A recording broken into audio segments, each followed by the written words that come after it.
Tercer hàbit que destaquem del llibre Hàbits feliços, l'hàbit de començar el dia d'una manera positiva. Jo no sé si et pares a reflexionar com comencem el dia, de fet els hàbits són com accions automàtiques que fem, però sí que hi ha maneres diferents que podem començar el dia amb matisos que podem fer.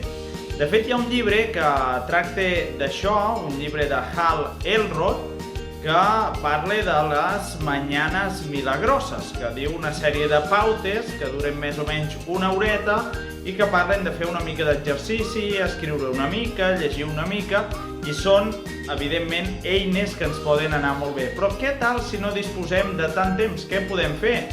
Doncs a vegades potser ens pot anar bé una música que ens activi, que ens animi, o escoltar algun petit vídeo que ens formi, que ens il·lumini alguna idea, que ens doni noves perspectives. Doncs bé, aquest és el tercer hàbit que proposo en aquest llibre, Hàbits feliços, l'hàbit de començar d'una manera positiva el dia. Què tal donant gràcies? Què tal fent una pregària? Què tal, doncs, pensant en persones que estimem?